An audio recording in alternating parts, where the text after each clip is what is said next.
warahmatullahi wabarakatuh. Innal hamdalillah nahmaduhu wa nasta'inuhu wa nastaghfiruh wa na'udzu billahi min shururi anfusina wa min sayyiati a'malina may yahdihillahu fala mudilla lahu wa may yudlil fala hadiyalah. Amma ba'd. Kita panjatkan puji dan syukur kehadirat Allah Subhanahu wa taala dan shalawat serta salam kita curahkan kepada Rasulullah sallallahu alaihi wasallam. Dan yang saya hormati Ibu Kepala Sekolah, Ibu Herawati dan Wakil Ibu ini juga moderator, Pak Farid dan teman-teman semua yang saya hormati, namanya tidak bisa saya sebutkan satu persatu namun tidak mengurangi rasa hormat saya. Nah, sebenarnya saya malu nih di sini. Saya anak bawang tapi ngebahasnya ini kayak tua banget ya Allah. Kan kita sharing ya kan, saling berbagi. Jadi saya memberikan materi ini bukan berarti saya sudah baik atau udah lebih baik dari ibu-ibu, mungkin pengalaman dan ilmunya tuh lebih banyak dari ibu-ibu dan bapak-bapak semua. Saya mah ya Allah anak bawang. Nah di sini saya akan membahas materi yaitu manifestasi surat At-Tahrim dalam kehidupan rumah tangga.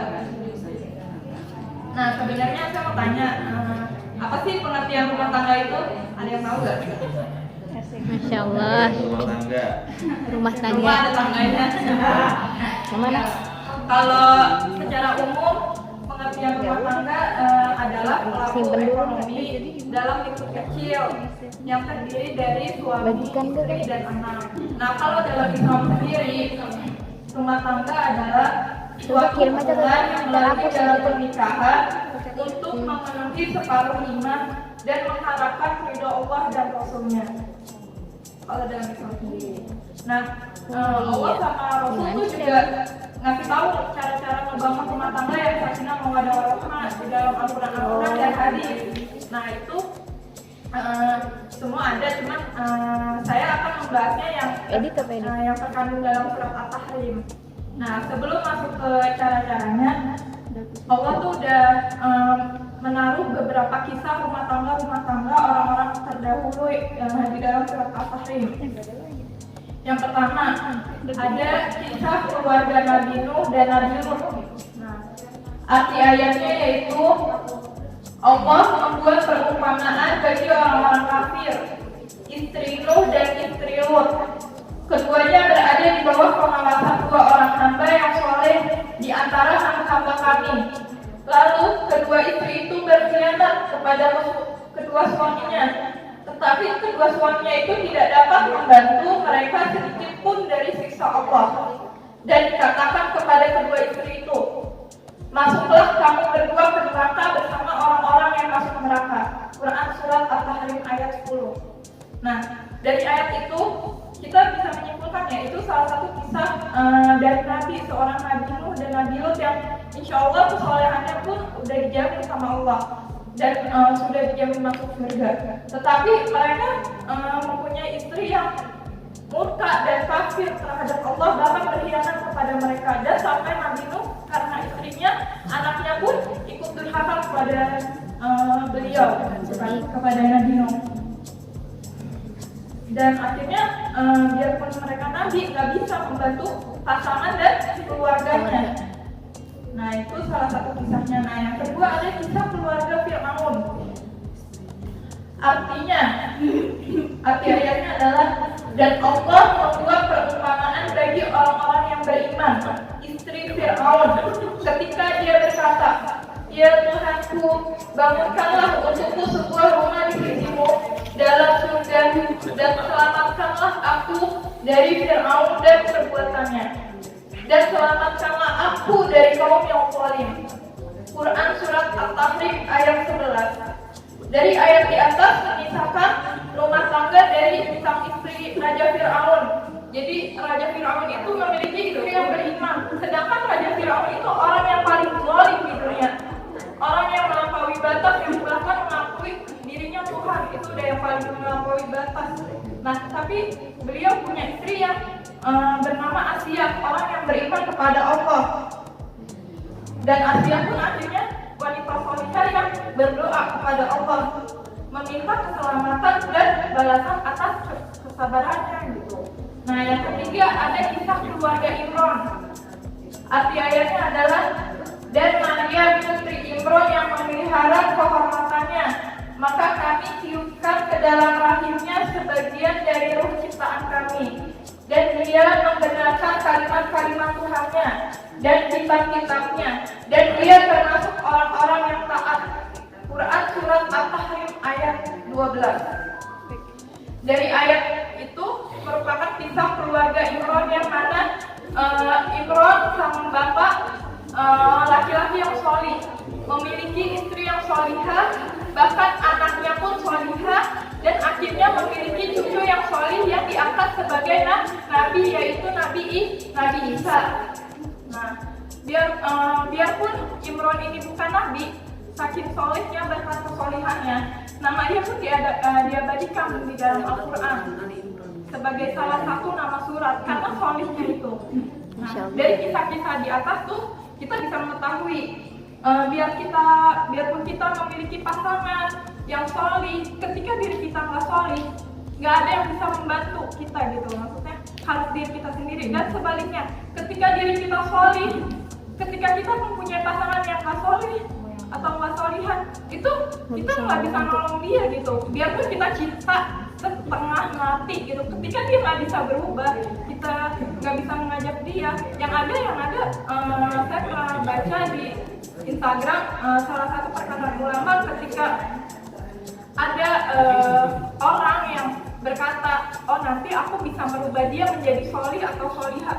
Justru itu belum tentu dia bisa merubah, bahkan dia yang akan berubah ke yang buruk gitu.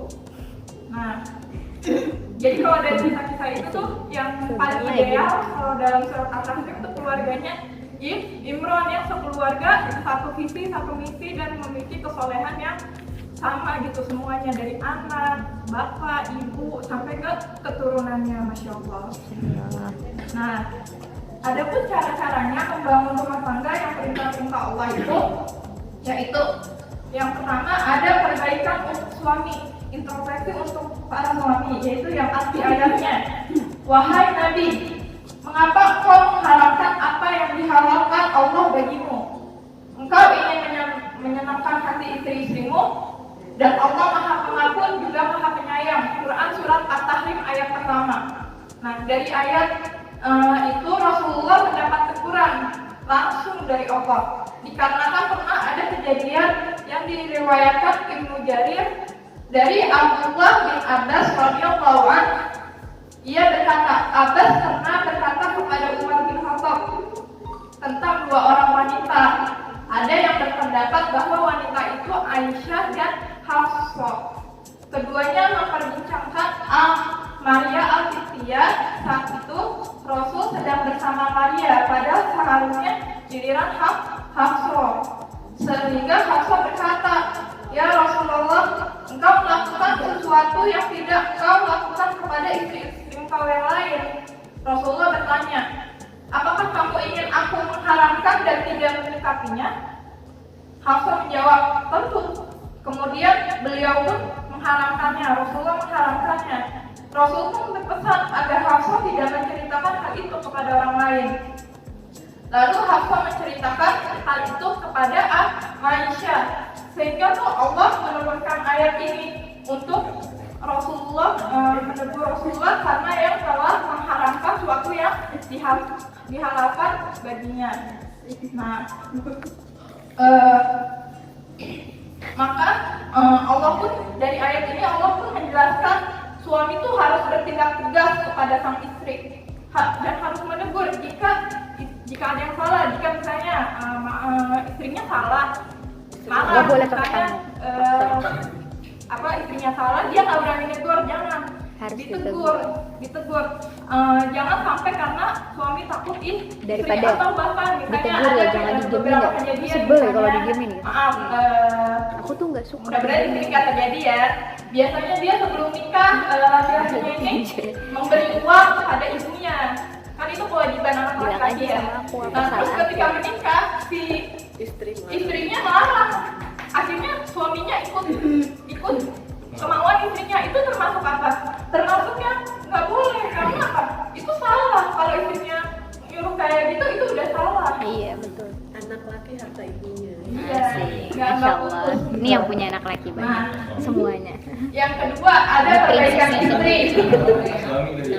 Ada perbaikan istri. Arti ayatnya, jika dia Nabi menceraikan kamu, boleh jadi Tuhan akan memberikan ganti kepadanya dengan istri-istri yang lebih baik dari kamu. Perempuan-perempuan yang patuh, yang beriman, yang taat, yang bertobat, yang beribadah, yang berpuasa, yang janda dan yang perawan. Kurang surat Al-Tahrim ayat 5. Lo incer yang ujung ya. Paling terakhir lo yang incer. Ayat itu menjelaskan bahwa istri itu Apa yang harus sebelum patuh dan taat terakhir? kepada sang suami, karena itu merupakan perintah langsung dari Allah. Karena memang suami adalah pemimpin bagi keluarganya, bagi si istri.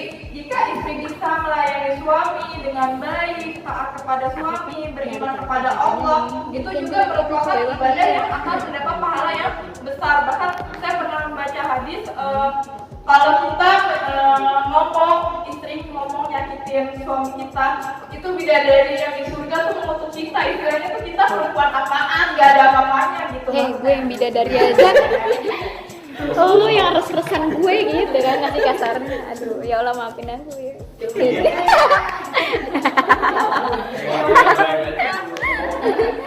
Allah. Jadi terketuk ya. Yang ketiga, pesan Habis kamu sih, perintah Allah, tugas menjaga keluarga dari api neraka. Arti ayatnya adalah, wahai orang-orang yang beriman, peliharalah dirimu dan keluargamu dari api neraka yang bakarnya adalah manusia dan batu. Penjaganya malaikat-malaikat kasar dan keras yang tidak durhaka kepada Allah terhadap apa yang dia perintahkan kepada mereka, dan selalu mengerjakan apa yang diperintahkan. Quran surat At-Tahrim ayat 6. Nah, menurut tafsir Ibnu Katsir, Sufyan Ats-Tsauri telah meriwayatkan dari Mansur, dari seorang laki-laki, dari Ali bin Masya Allah, yang kuning, baju kuning dan sampai dipelot mereka dan ajarilah mereka. Baterai habis. Ali bin Abu Thalhah telah meriwayatkan dari Ibnu Abbas hubungan dengan makna ketaatan kepada Allah dan hindarilah perbuatan-perbuatan durhaka kepada Allah, serta perintahkan kepada keluargamu untuk berzikir. Niscaya Allah akan menyelamatkan kamu dari api neraka.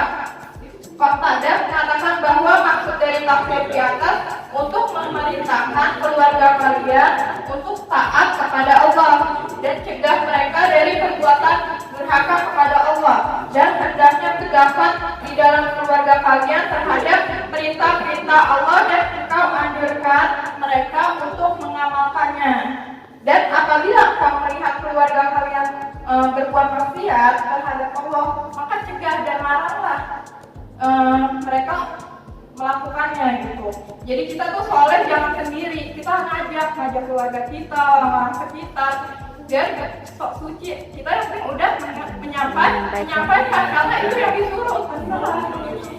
Bilang so suci apa, saya habis wudhu jadi suci gitu. Tapi kita kan hanya menyampaikan ilmu yang kita dapat. Terserah mau diterima apa nggak, kita sudah mengajak. Suci kan nama saya. Dalam Islam tuh soalnya nggak boleh sendiri. Yang keempat, terakhir. Tugas untuk bertaubat bersama. Waktu ini yang kelewatan waktu no. Arti ayatnya yaitu, wahai orang-orang yang beriman, bertobatlah kepada Allah dengan taubat yang semurni-murninya.